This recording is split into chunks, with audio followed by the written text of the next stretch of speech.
Ciao! Oggi impareremo i pronomi possessivi, possessive pronouns. What are they? They are short words we use in place of names of a person, an animal, or a thing to refer to something that belongs to them. Let's look at some examples. My book, your pen, his, her, or its food, our friends, their school. Now that we know what they are in English, we can look at them in Italiano.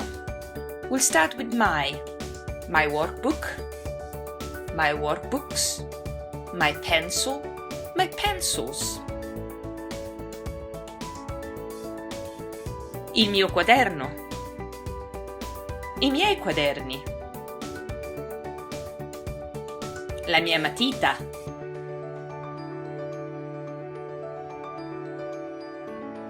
le mie matite.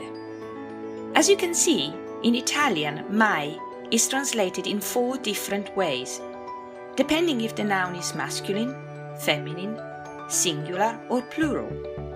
The same applies for most of the other possessive pronouns.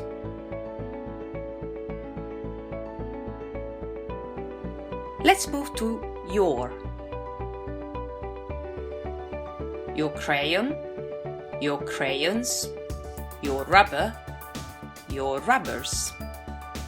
Il tuo pastello, i tuoi pastelli, la tua gomma, le tue gomme.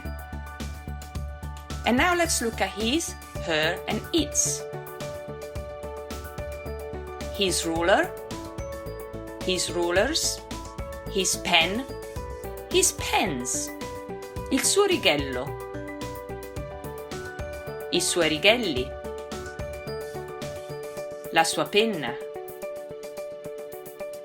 le sue penne.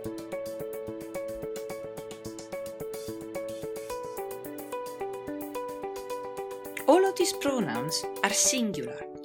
It means that we're talking of just one person.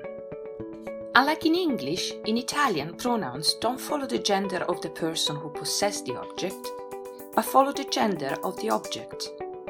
This is why there is no difference in Italian between his, her, or its. Let's move now to the plural nouns.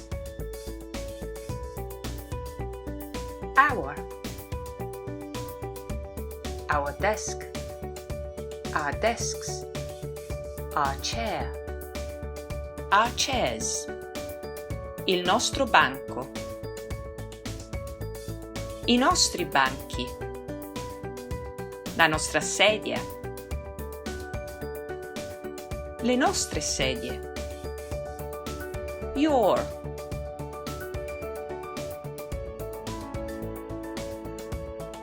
pencil case, your pencil cases, your snack, your snacks, il vostro astuccio, i vostri astucci, la vostra merenda, le vostre merende, their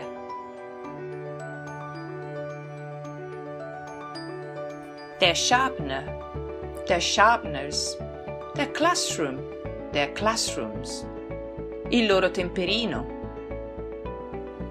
i loro temperini, la loro aula, le loro aule. Loro, there, is the only pronoun in Italian that doesn't change whether the noun is masculine, feminine, singular, or plural. However, the article that precedes the pronoun will still need adapting to the noun. Italian possessive pronouns are always preceded by an article. If it sounds complicated, remember that in Italian, all you need to do is always look at the last letter of the noun. O for masculine, I for plural masculine, A for feminine, E for plural feminine.